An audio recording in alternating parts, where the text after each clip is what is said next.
Kumusta mga bay? Kumusta mon tanan? Kumusta kayong lahat? So ngayon, papunta tayong Intramuros. So pasyal-pasyal lang muna tayo, kwentuhan kung sino yung madadaanan natin. So dito ngayon ako sa BF. Palabas ako ngayon ng BF.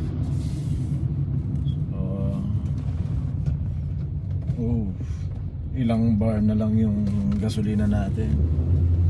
Pagas lang tayo kahit mga 500. Tipid mo.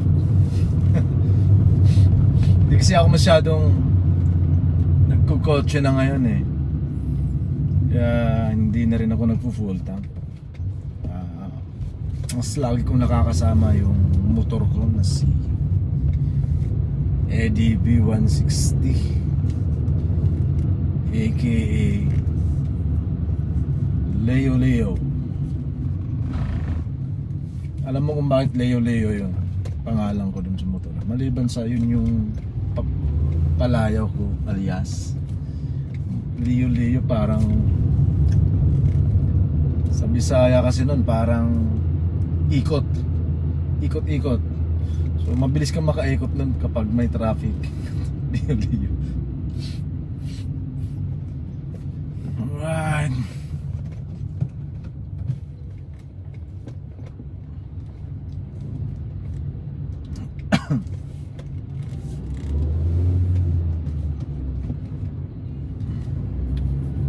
Pagas muna tayo sa Petron.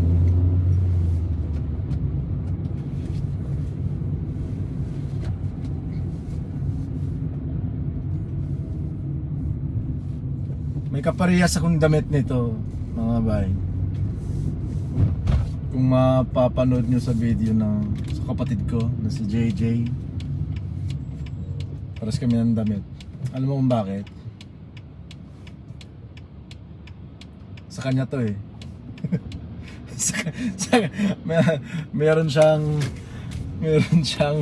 ganitong damit din eh. Marami yata siyang ganitong damit eh. Tapos yung iba pinamigay na lang sa yung iba sa akin. Ayan, kaya kami magkaparehas ng damit. So shout out sa aking kapatid na si anak po. Mayroong malaking, sana pwede silang magbigay ng gas.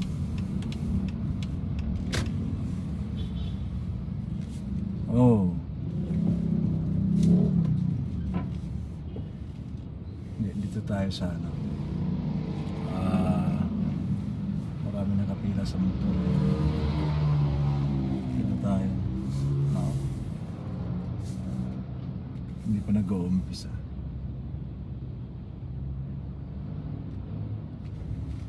Ito na lang tayo. Yan.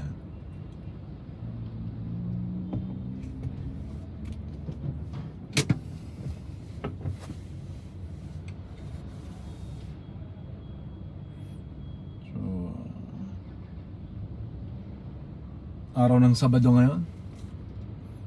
Medyo parang gising na naman lahat ng tao.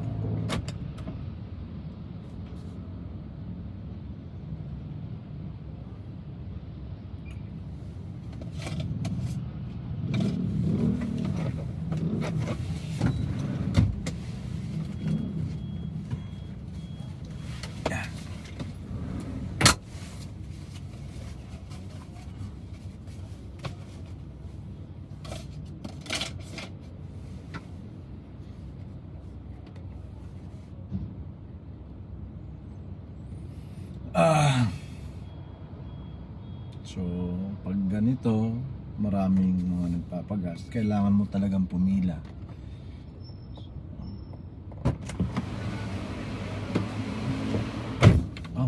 Bango ng gasolina. Yung bango ng gasolina na to, wala yan. Dati kasi nagtatrabaho ako sa isang furniture.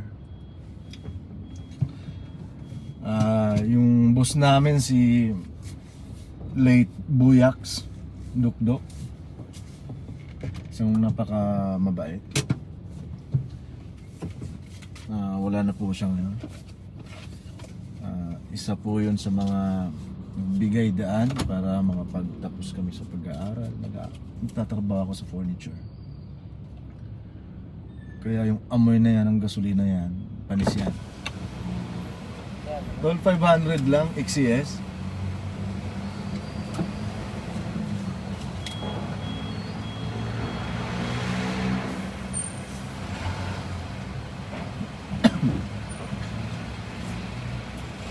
Start yun sir, 560. Okay.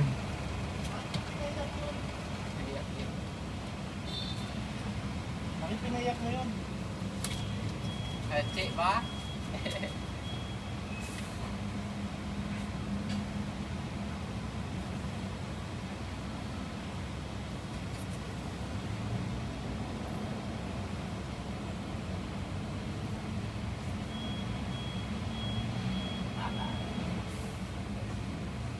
Dami-dami na. Okay sir.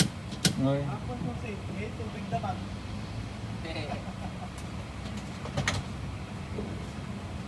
Ako nakarot ko.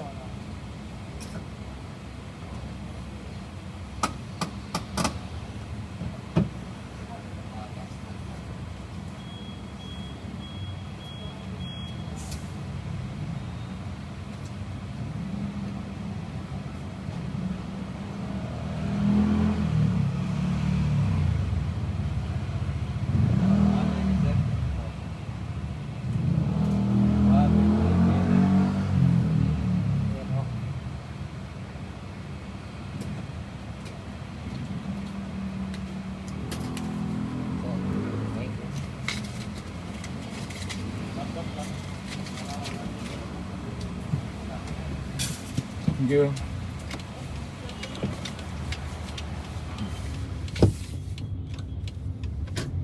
So, siguro mga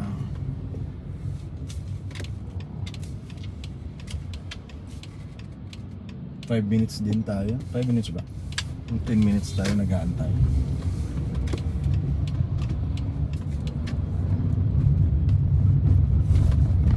Pero sa pagmumotor, mabilis lang.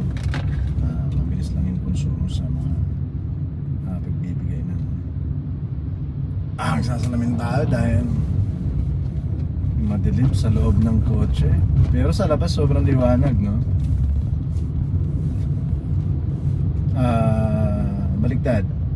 Pero tinted, madilim pa rin compared dun sa mga regular kasi tinted kasi yung sasakyan ko eh. Medyo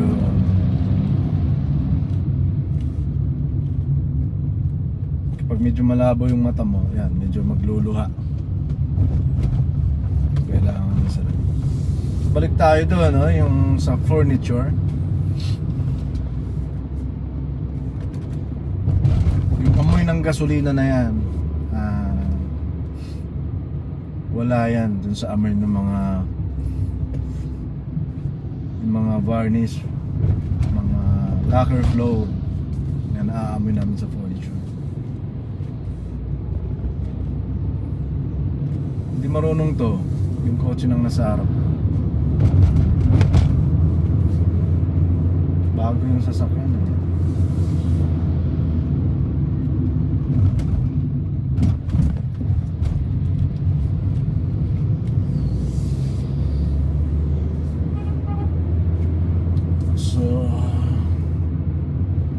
So nag-iba yata yung pangalan ng ano eh, or wala na, hindi, wala na akong balita. Tagal na akong hindi nakauwi sa amin. Nag-iba yata yung pangalan ng furniture na pinagtatrabaho. Actually, parang sideline. Pag wala kaming pasok, yan, tatrabaho kami ng mga kabataan. Kapitan yun siya eh. Dati may katungkulan sa lungsod or konsehal ng lungsod. So tuwa naman yung yung amo namin na si Boy Dukduk. Dahil syempre yung mga kabataan na magiging problema sana ng nagtatrabaho. So isa kami doon sa mga kabataan na yun, na mga tambay na dapat ay maging tambay, sakit sa ulo. Isa kami sa mga nagiging trabahante niya. Kumikita kami.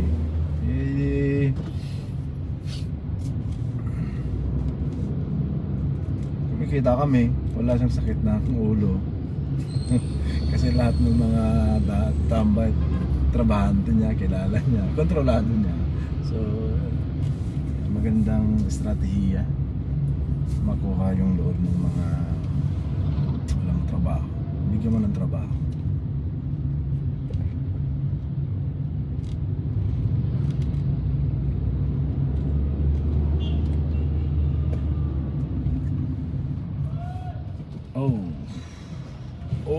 May bata. Alam mo, hindi naman sa ayan, nakita nyo may bagong panganak. Hindi ko alam kung malusog naman yung nanay, malusog naman yung tatay, pero may footbridge naman sa taas. So para sa akin, loko rin yung tatay eh. Dapat lagi niyang isipin yung seguridad ng pamilya. Malakas naman sila, lakad naman sila doon sa taas kaysa i-risk pa nila, ilagay pa sa alanganin yung tatawid. Hindi lahat ng driver responsible. So meron talagang abusado. So kapag na-tsempo ka dun sa abusado na yun, magdidisgrasya kayo. So yun lang. Sa mga nagko-commute, huwag nyo laging isipin na yung mga sasakyan na dumadaan na yan ay responsible driver. Minsan reckless, madalas. So, pag na-tsempo ka nun, yun, mandidisgrasya. So ngayon papasok ulit tayo sa Cavitex. Dito ako naman sa Cavitex. So pag kumaliwa ka, Cavite. Pag kumanang ka naman, papuntang Maynila.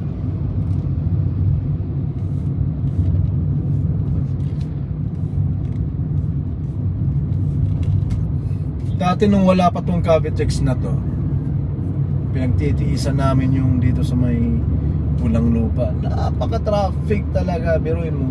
Lahat ng sasakyan ng Cavite, Las Piñas. At mayroong merging point na dun yung sukat.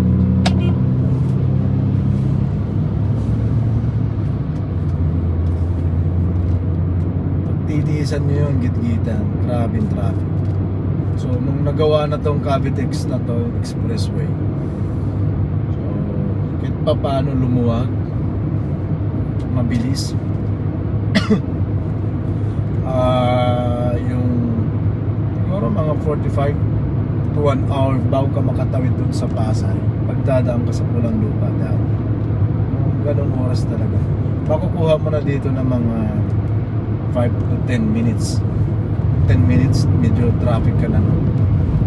Tulad nito, tumatakbo ako, papasok ako, ilang minuto na. Mga ganun.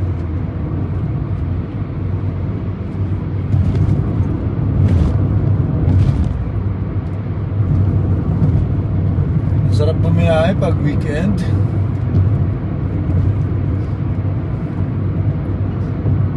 Baka magtataka kayo bakit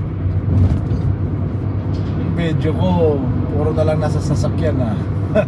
Kasi ito lang talaga yung oras na pwede ko kayong ipasyal, magkukwentuhan tayo. Yan, sa mga gustong manood kung nasa probinsya ngayon, kung anong hitsura ng Maynila. So ganito po yun.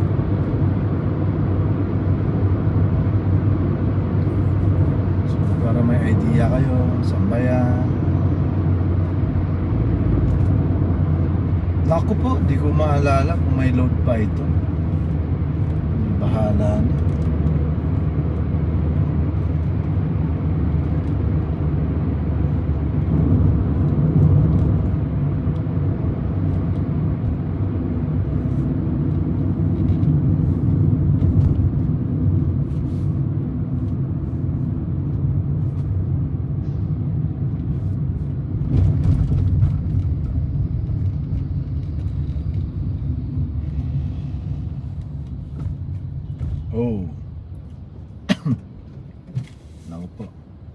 driver na to.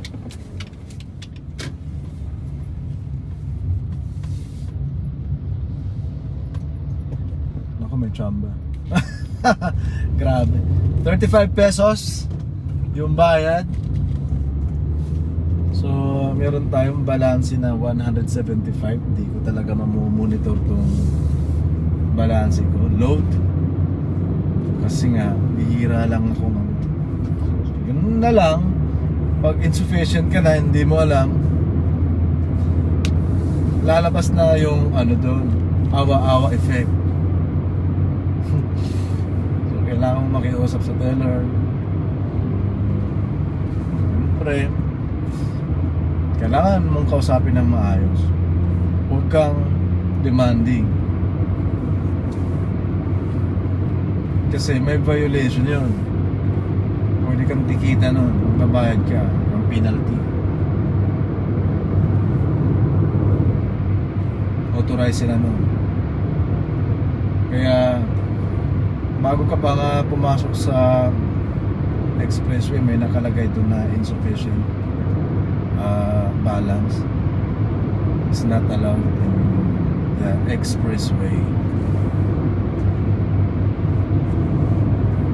Ayun, yung trend na yun, yung sa taas kung nakikita nyo, malabo ba? Yan, bagong gawa lang yan. Ito ay proyekto from the previous administration. Kay ano pa to eh, kay President Ninoy Aquino, Ninoy Aquino, si Pinoy, President Pinoy. Pero na ipatupad po ito nung kay Presidente Duterte, Rodrigo Roa Duterte. Pinagpatuloy po na yan. So, maganda. Sana aabot dyan. Sana matamaan kami bandang Las Piñas para ma-enjoy naman namin kapag galing Las Piñas anywhere part ng Manila. So masarap bumiyahe ng tren. Alam mo, kalkulado mo kung anong oras ka darating. Walang stress. So yan, masarap pag bumiyahe ng tren. Di pa ako nakasakay dyan. Oh, traffic. So, pag ganitong traffic, hindi ako na-perme. So, hanap ako ng ano, kakanan tayo, konting U-turn. So, parang hindi kasya si Velos.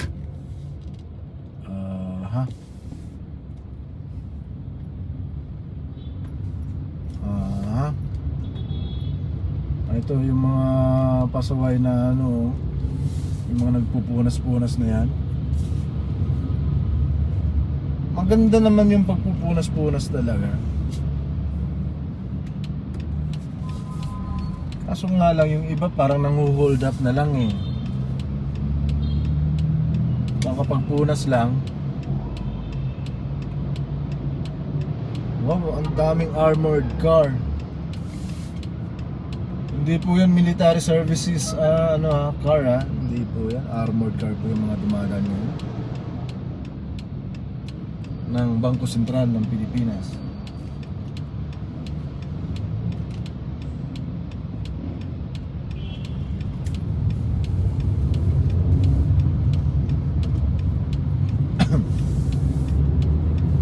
So kunting ikot lang tayo dito.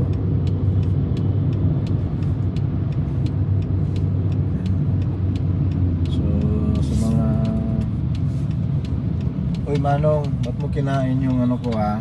Pwesto ko ha?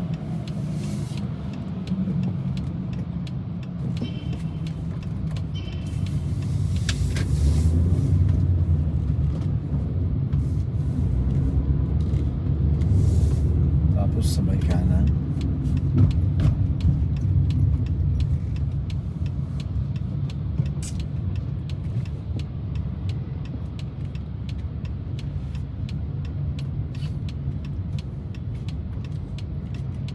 So ngayon nandito na tayo sa may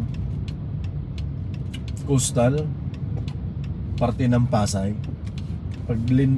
Kapag nilampasan mo yung Cavitex yan, ang pasok mo ng coastal, part ng Pasay. So ngayon, dito tayo sa Roas Boulevard. Yan. Sobrang luwag. So kahit na sobrang luwag dito, hindi ka pwedeng haharu-haruhot na lang, dire-diretso. Pero pong limit dito 60. So mayroon pong nagde-detect ng mga MMDA, meron po silang gamit na device. So malalaman po nila yung speed ng sasakyan mo. Kumbaga dito kapag sinabi nilang may namamaril, so tinututok kasi yung device na yun. So yung takbo ko dito is 50 lang. So dito most of the time dito sila sa ilalim ng tulay. Kapag nahuli ka, yun, ticket ka na ngayon.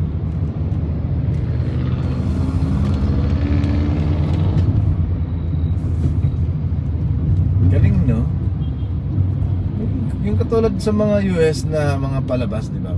Yung mga patrol car, nagbabantay ng yung mga highway patrol group. Pag overspeeding ka, nakikita ka nila. Ang galing. Pwede pala yun. Nagugutom ako. Pero aw! Hindi alam ko may ano.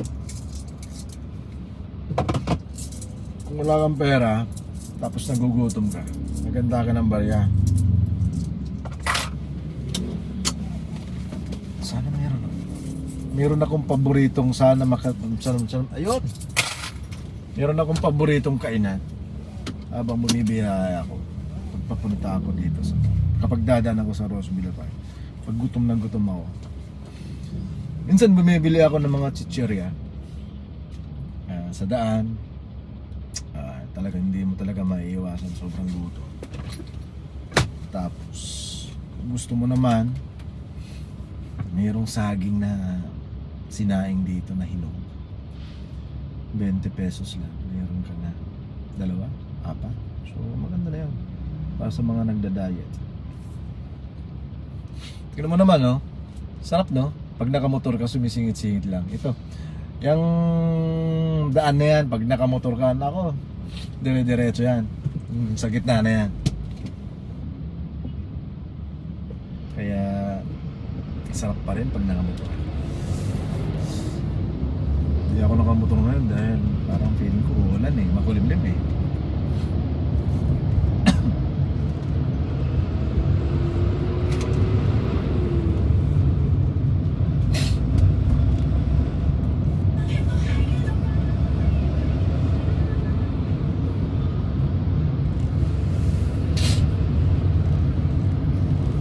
Bus na to, parang gigit-gitin ako, kita nyo? Diba? So makikita mo na yung galaw ng isang sasakyan eh. Kaya pag hindi ka aware sa mga tapos dire-diretso ka, ginawa ko nun, pag ginigit-git niya ako, nagmiminor ako. Pero steady lang ako. So hold your point. So paparamdam ko sa kanya na andito ako. Hindi ako totally nagmiminor, gave way. Dapat yung galaw ng isang sasakyan, malalaman mo, dapat aware ka sa mga body language ng mga kotse. Kung gagalaw, kakaliwa, kakanan, para iwas sakit. At ngayon parang nandito na naman yung bus na to. So makaporma, no? Tingin ko, ayun, kakanan, kakaliwa, susunod sa akin.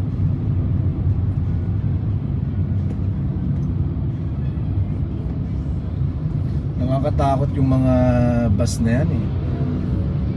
Kapag yung mga bus na yan, yung mga driver galing sa mga kotse, taxi driver, gagawin taxi yung mga bus na yan. Pag ginawa nilang taxi yun, ganda ng motor, oh.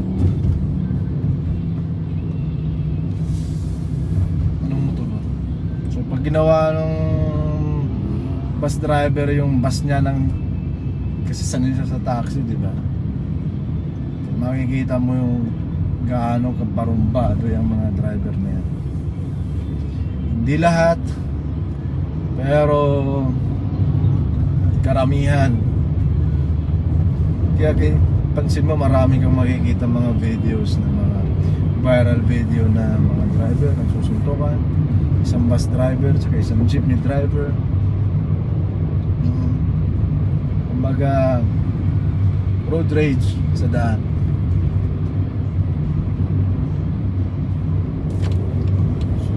Pero pag ikaw nagmamaneho, kailangan mo maging mapagbigay. Yun yung pinakauna doon. Mapagbigay sa kahit anong sasakyan man yan, motor. Lalong-lalo na yung mga bike na yan. Kasi kawawa yung mga yan. Ay, alam niyo ba sa Pilipinas,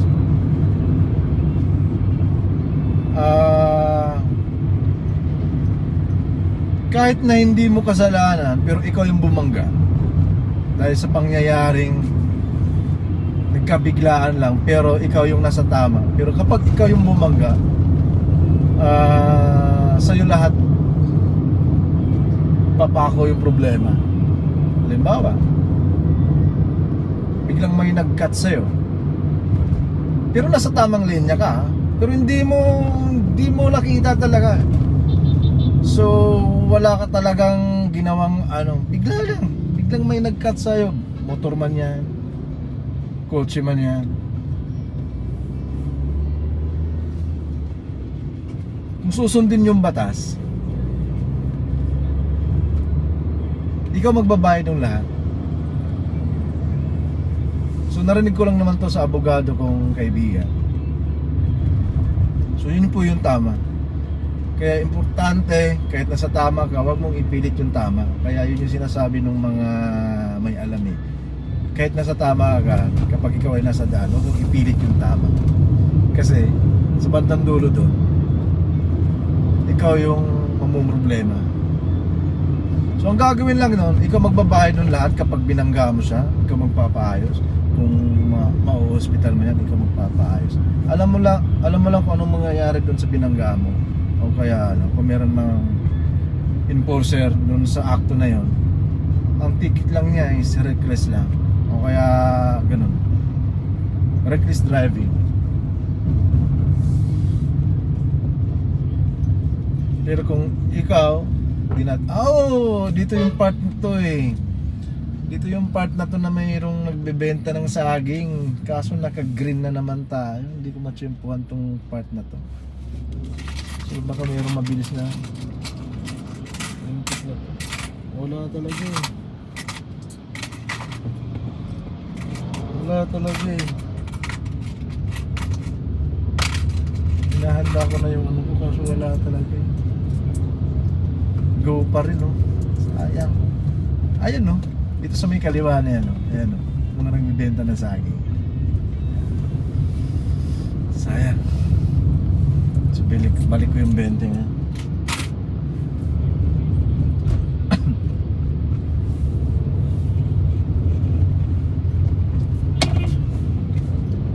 Buka.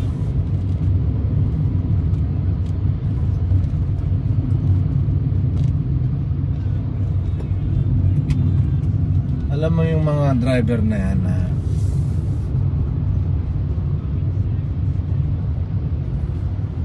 kapag naalanganin biglang kakabig, delikado yun.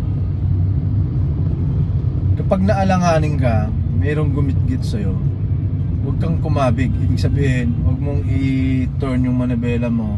Kung mayroong nanggigigit-git sa'yo sa may kanan, huwag mong i-turn yung manibela mo papuntang kaliwa.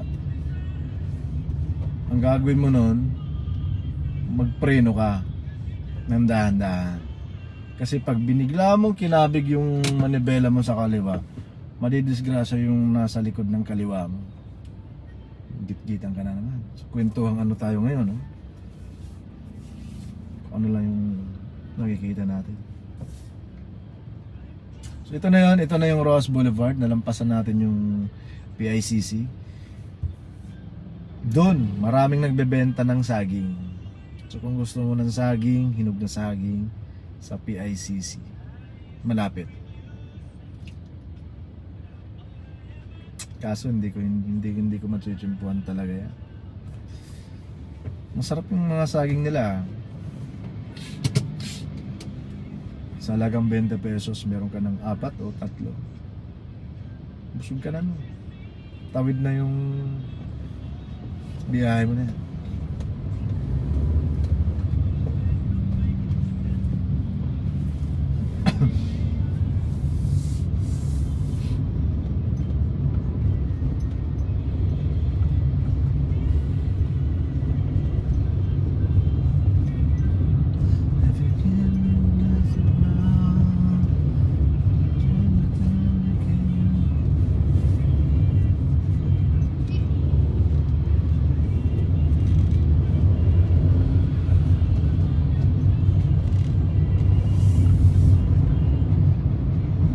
Yun, dito na tayo sa may Dolomite Beach, malapit. So sa part ng kaliwa na to, ito yung pinaganda ni Presidente Rodrigo Roa Duterte, Digong, Tatay Digong, na dati-rate ay basura. So yan, yung makikita mong fence na kulay puti dyan sa may kaliwa, yan po yun. So nilagyan po yan ng harang. Dati maraming nakatambay dito sa umaga, papahangin. Kaso nga ang ginagawa kasi basurahan eh. So, ilang administrasyon, grabe ang dumaan. Si Presidente Tatay Digong lang yung pugding palinis pala yan sa lugar na yan.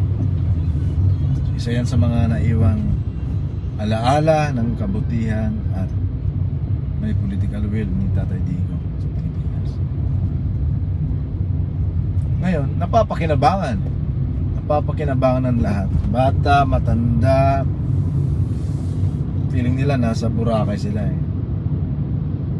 Pero ngayon wala na akong masyadong update. Pero sa tingin ko, kahit nasabihin mong may mga kunting-kunting mga dumi-dumi ngayon, pero iba pa rin katulad nung dati. Sobrang sangsang ng amoy.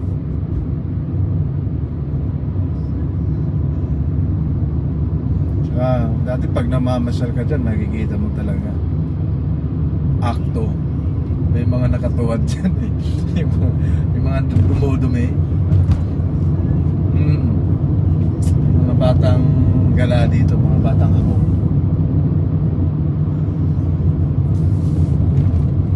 So ito po yung Maynila. So malapit na pa tayo sa Rizal Park. Ano bang Luneta. Dito kasi yung pinakalooban, nasa bandang kaliwa pa yung Rizal Park. Pero itong madadaanan natin ngayon ay yung Luneta Park.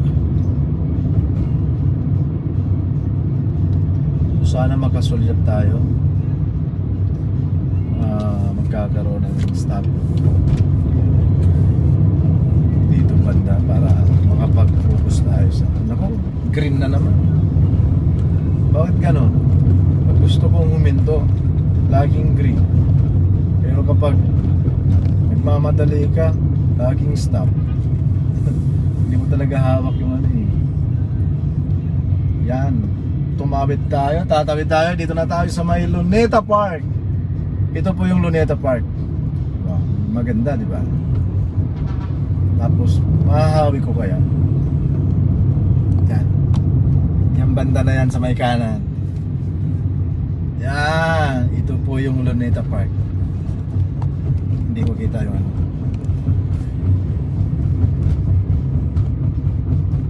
So, maraming namamasyal dyan sa Luneta Park. Pag kumanang ka dito sa part na to, papunta kang Maynila. Pag diniretso mo naman to, papunta kang Intramuros, tapos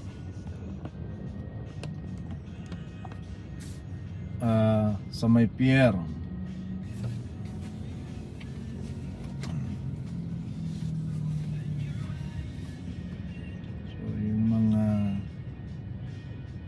ating MMDA nakabantay. So 35 minutes. So hindi, pag binawas natin yon, yung pagpapagas natin ng mga 10 minuto, so mga 25.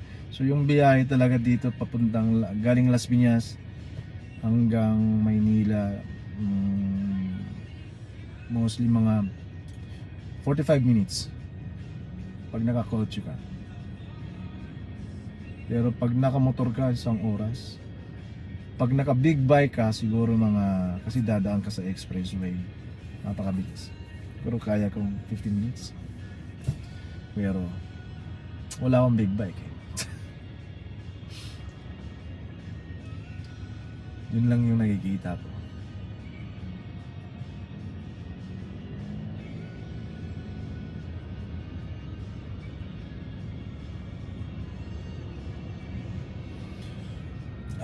Ang sarap bumiyahe. Yun, may kalesa. Tagal-tagal ko na sa Maynila. Yung kalesa na yan yung dumaan ngayon. Yan. Yung kabayo na may... Oh, may emergency yata.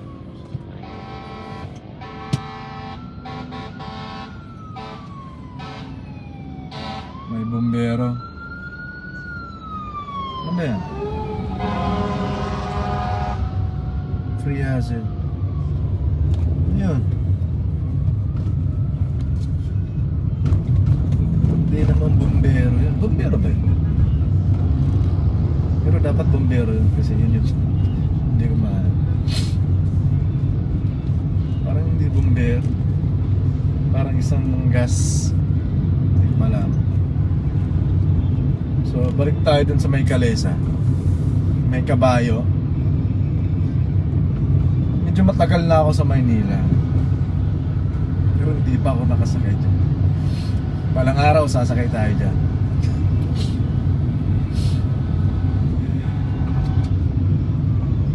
So yan. So sa kanan ko, ito na yung Intramuros. So part na ng Intramuros yan. So papasok tayo dito sa may gate.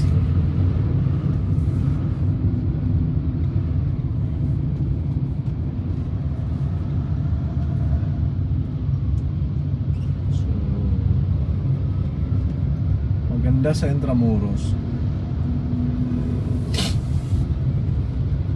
Napaka-historical place. Makikita mo talaga yung mga bato. Yung iba talagang pinipreserve. Hinahayaang mag-iba.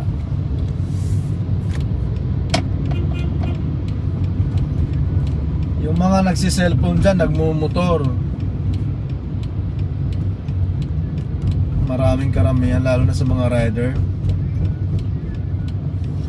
Napakadelikado po yan, yung magmumotor ka tapos magpipindot-pindot ka. Kahit nga sa pagkukotse, pipindot-pindot ka habang apat yung gulong, medyo hindi pa rin ako kampante eh. Hindi ko masyadong laging ginagawa. Pero yung mga nakamotor, minsan madalas, lalo na yung mga rider natin na mga nagde-deliver ng pagkain, siyempre kailangan nila yan. So sana naman lang tatabi na lang. Kung para sa akin tatabi na lang. Dito yung ito na po yung Intramuros mga bay. Anak ng sunog ba? Andito nga sa loob ng Intramuros eh. Ito yung may emergency. Ano to? Ano lang?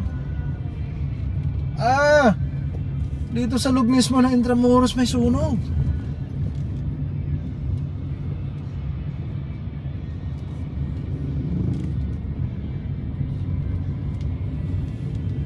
So mabilis yung responde. Saludo tayo sa mga bumbero natin. Bilis. So ang dami na palang mga naka-responding bumbero doon sa loob.